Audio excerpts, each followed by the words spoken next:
Hey party people, and welcome back to MVM. And today I'm here with a Kickstarter preview of one of my biggest games of 2020 by my favorite publisher, Chip Theory Games. This is Burncycle. It is a game for 1 to 4 players. Plays in an undetermined amount of time because they're still working through some of these things. And that's Chip Theory Games. They make big games, Too Many Bones and Cloudspire. So they have these big worlds. They've added all these expansions and characters to each. They even have a small game called Trip Lock. But they make big games with chips, and this one is no different. So in Burncycle, you play as robots. Now, the humans created the robots, but then they died off, and then the robots found a way to bring back the humans, and now the humans are ungrateful. All right? So you're playing the role of robots, and this is a stealth game. There's no beat-down action or anything like that. You're actually trying to slide in there as these robots and working together to get through these CEO scenarios. You'll be working your way up 3-level buildings, trying to complete objectives to get to the top, trying not to raise your threat level too high, and you're trying to get in there and take down the CEO. All right, there's going to be different ways that you have to complete these missions, but you're going to be dedicating chips to these burn cycles, and burn cycles are the way you take your action. You'll be infiltrating the network. There's a whole bunch of things moving around this board in a specific way. There's a lot of things inside of this game. I'm going to try to give you an overview of it. By the time this Kickstarter preview is running, the campaign will probably almost be done. There have been many changes to this prototype since I've even seen it. Other content creators have different stuff than I do.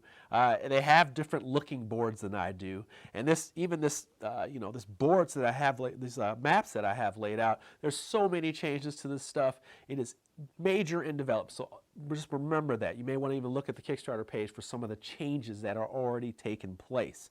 But other than that, let's go ahead and get to the actual gameplay so you can get an idea of how this game works, and hopefully I help you make an informed back decision. Let's go. All right, party people, we're going to go into a high-level overview because a lot of things are changing during the Kickstarter campaign, so I just want to give you some of the basics of what's going on here. Now, in Burncycle, we're going to be facing off against a CEO, and the CEO has its own some of its own level design and also some of its own threats. And as you move up the threat meter, each CEO is going to have a different kind of threats that happen as you move up that will change how the game state works. You'll also have these 2 cards that you'll draw for objectives for each level, and each one of these cards has different conditions, and they also award you power when you complete them. But you're going to choose one of them, and that's what your team is going to have to complete for this floor. Once you complete it, you get to the safe zone, and then you go up to the next floor, and the same thing works. The same thing continues. Now, these are your player areas, and the players actually choose characters and they slide under here. Now, no matter how you set this up, this is a 2-player setup. You're also going to have one player, one character that's like your kind of your control character. They have the keys to your burn cycle here. So they have, we start with 3 here for transmitter, and there's a potential to get 4 and 5 slots added into your burn cycle if you upgrade him. He also has health as well. They're going to be moving with you and doing different things with you. They have control of certain actions, but you got to keep them alive as well and move them safely to the safe zone. And by the way, each one of these characters, although they do have the character skills on one side, they all can change to be the other robot that you control. So I can actually have the character transmitter and processor and let Access be my little help robot. Okay, so what's going on in these player boards and like player areas? Now these are all different. Like I said, they've changed quite a bit. You have your skill. You have these little pips here, and this is your power bank. You'll start off the game with 10 of them, and you spin the pips that are in the power bank to upgrade your character. Now, you have to spin down to a certain amount because each character can only hold a certain amount of power pips, all right? So if I start with 10 for Access, I have to get down to 7 or less. For processor, I can only have a max of 8. So that's kind of how that works. And what are you doing here? Starting with this power bank, it does several things. 1, it represents your health. 2, you can spend it down to gain skills. You can spend it to add more actions to your burn cycle, so your burn cycle bag. You can also add it to upgrade your little character assistant here. So you have a whole bunch of stuff. And speaking of dice, so whenever dice are left in a basic area, those are going to become your dice pool. And I have 6 action dice, and then I can spend 2 to add, I can spend 2 of those in order to get an orange die, or I can spend 2 of the basic die and an orange die to get a red die. And all that does is give me more chances for success. There are blanks on the yellows, and on the other ones there are not. They just have better, kind of better results. I think that's enough about the player boards. They have a whole bunch of equipment and mods that you can gain, but that's by going out here. The lay of this land here, this is the outside, this map right here. You're going to have different little chits out here. If your player lands on these, if you put them out here on them, they will add more chips to the Burncycle, which we'll talk about in a minute here. But I just want to give you a lay of how this stuff works. We have all these different rooms out here, which are set up according to how they tell you. But inside here, you have different doors. You have different enemies that will come out here, and some are planted based on the red. You have your safe zones where nobody can attack you. You have different spots where you can't be seen because of these eyes.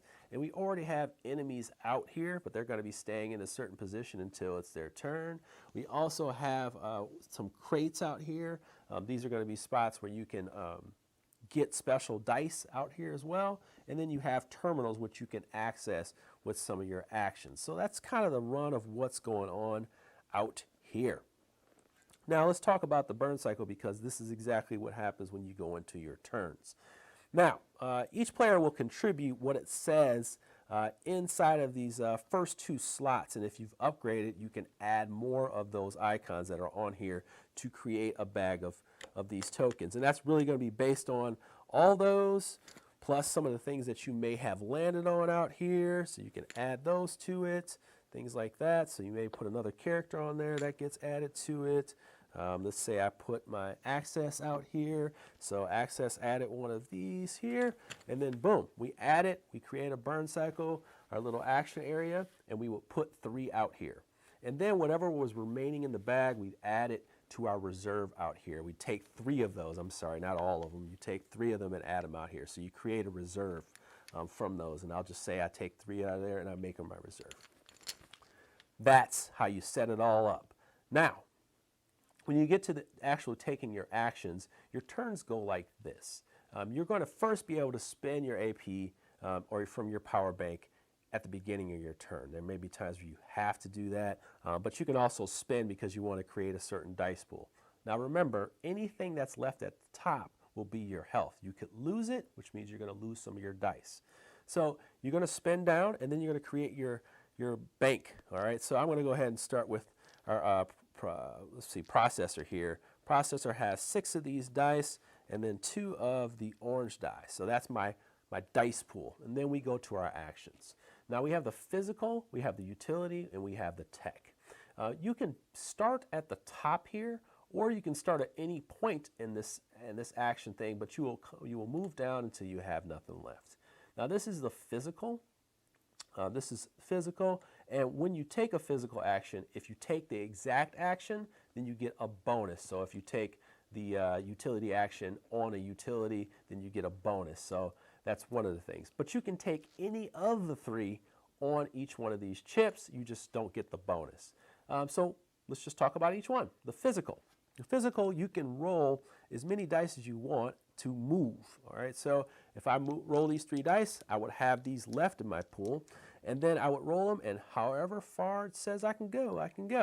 So I have a 2, and then I have these 2 blanks. Now the blanks, they can either go back in my pool of dice and be added to it, or they can be a +1 if I use 2 of them together.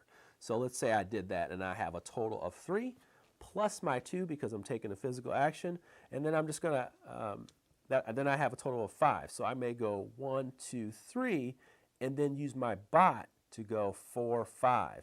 Or I just say, hey, whatever, me, 1, 2, 3, 4, 5. Okay, like that. So just for that sake.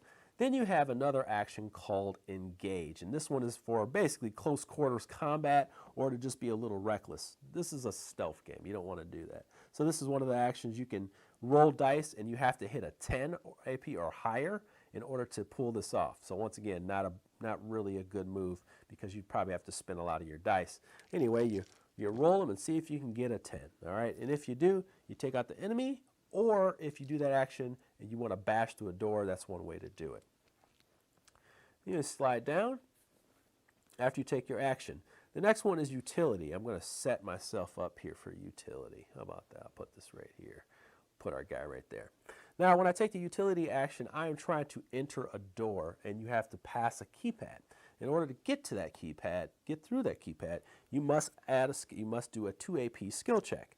So what I'll do is I'll just chuck these die. I have to hit 2, and it looks like I hit 2. All right. So when I do that, I flip it over.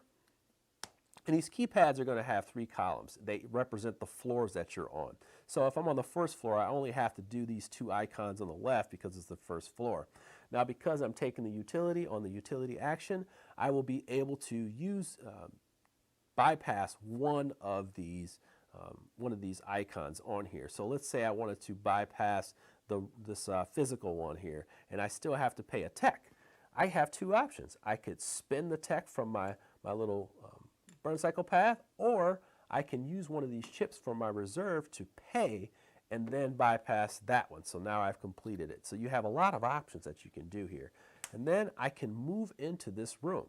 Okay, so if I move into this room, and I have no idea why I don't have a die in there, when I move into this room, there's going to be a die there, and it will reveal the room. Okay, so what is in this room? Once again, it could be an enemy, it could be, it's going to be a security thing here, a terminal, an access terminal, but you can also have an advanced access terminal, you can have a crate, you can have a destroyed terminal, different things like that. I happen to roll an enemy, which is not good. Random enemy pops up, it may see me, but that's the utility action there. Let's move on to tech. All right, so tech is a little bit bigger, it's got a lot more to it. If I land anywhere where there is a terminal, I can access it. I would take one of the cards from the terminal access deck, and it will have security checks on here. Let me find one with a security check. It will have a security check on there, and I would have to roll to complete that security check. But before I do, I'm sorry, I got ahead of myself here. Yeah, there we go. We're good to go. Yeah, we're good to go. If I have taken the tech action on a tech, I can pass the security check that's on here. That's the first one, it's in red. Otherwise, I would have to roll die to pass the security check. And then I have the option of doing the other ones that are on here. And these can be awesome stuff. They can unlock doors for you. They can help you see the security cam so you can roll dice and see what's in there before you get in there. There's a whole bunch of different things that they do, but you would have to contribute more dice to pass these roll checks. So it's an interesting choice, but of course, like I said, it's up to your dice pool and how much stuff you have left. It's important. Then you have wireless access. So let's just say you're out in the middle of nowhere here and you wanted to do wireless access. You would take one of these wireless access cards and you have to give up 2 dice. You don't have to roll them, you just have to give them up. And then you pass the security check. Well, if you're on the tech action, you pass the security check without the dice and you flip it over. It's going to have different things that you have, requirements. You have, let's see, this one here. It says move an IP to a node on one of the first 3 tokens. Ooh, that's actually pretty good. Move on the network here. This one says draw a terminal access card instead of accessing the network this turn. All right, so you have good ones and bad ones, and some of them just are going to require you to use more AP and things like that to move over here on the network. Now I'm going to be a little bit light on this one here because the enemies do their thing too. But what you're doing is basically you're moving to whatever icon you have. If I have this, I'm using this tech action, I'm going to move to the tech in a clockwise order. And what you're doing is you're moving, trying to get to the center. When you get to the center, you get 5 power. So it's a really big move here. And if, let's say I was on this data, this right here, I would actually have to go until I get to the data right here. But once I do that, I pass this red, I actually stop right there. And I can increase my power to fight off the enemies as I bump into them. I have to have more power than they do. I can help my friends move closer and closer if they're lined up on these spots here, move closer in there, or I can move down my threat, which you definitely want to keep your threat as low as possible. that's why I'm being very bare bones about this. There's still some development going on with this one. But generally, you just want to keep your power high so that you can go around and kick some butt. Those are really all the actions that you can do. But what happens when you're done with all your actions, but all characters are done with their actions, you will flip one of these tokens over at the bottom of your burn cycle. And you will continue to take turns. You can swap these out, okay? So you can kind of keep your cycle going. And what will eventually happen is you'll run out of options. And then you'll have to do the burn cycle actions. So you'll take all these chips out. You will raise your threat by 3, which will start to trigger things that can be reversed or not reversible. But in this situation, it activates this guy here. Okay, so it starts off this cycle here for the enemies to get going, and now it's on. All right, so that's kind of it. You're going to pull these back together and put them in there. But at the end of your turn, you may be past your number, so you may have to spend your AP, you spin back down to get under your power because you've been completing missions and things like that. That's basically the run of your turn, and now we move to the enemies. The enemies have specific programs on them. They have movement, they have a line of sight, and they have movement patterns. So the walker right here can move 4, and it moves along the right side like this. They all have their own patterns. The walker can see 6, but it moves 2. This bulldog can see 8, but it doesn't move at all until it sees you. That's really it. They all have their own little small little programs, but they also have like their window of perception, which is half their movement. So they can see around themselves up to half their number in movement. It's kind of an interesting little thing. But what happens if you actually are seen by an enemy within their line of sight? You have to put this token out there to say, hey, they saw you. And what that will do is it will trigger that enemy that saw you to move towards you. And they will go to the last part they've seen you so you can move away and be out of their line of sight, okay? So what happens is they move to you, and then they take that chip over. And if they can't see you, then they'll kind of move back. But when you are spotted, you actually have this threat go up, okay? So it's important to stay out of trouble. And the more interesting part of this is that you also don't want to end your turn next to the enemy. If you do, you're going to lose one of your little pips here, which will also take away a die from your die pool. Don't want to run out of those, okay? So then you move over to the network after you've dealt with the enemies. The network over here is pretty simple. These little pips, if they're out here, they're going to start moving around by 2, okay, and they'll start to come in, okay, like this. And then if they ever get to this little buzz thing here, this little zip, zip, right, they will do things like move out of the network here. They'll roll this die, by the way, sorry, and they will move out of the network. They may raise the threat. They may add more power to themselves, so they'll raise their network. And what all that means is if a character and an enemy were to ever meet up, whoever has the highest power, let's say you have the higher power, you would move through them and kick them off the network. Well, if they had the same thing as you, they would kick you off the network and you're gone. So to whoever the winner is, like if I'm the winner, basically I knock them off and then my power goes down 1 level. That's kind of the bare bones of what's going on there. Still a lot of development to be had on that, but I really think that's a very interesting situation that's going on over there. And we're trying to keep our threat down, complete our objectives, move to the safe zone. That's a high-level overview of what's going on here. But as you can see, there's a lot of interesting things going on. This is super stealth mission. You are not trying to get in there and be, applying to beat down. But that's it. I think we're going to go get to my final thoughts because I got a lot to say on that as well. But hopefully I helped you find a little bit of how Burncycle works. Hey party people, final thoughts here on Burncycle. Now, I can say a lot. I'm going to try to keep it down here to a couple minutes because there's a lot of positive things to take a look at, and I want you to take this stuff with a grain of salt. But it also starts with the Burncycle here. What you're going to be doing is grabbing all those chips, and when you grab them, you're making this program, and that is the most interesting thing. Whether you're positioned in these spots, you're going to be throwing stuff in your Burncycle. You got all your little abilities here, and you're going to be taking all those chips, throwing them in that bag.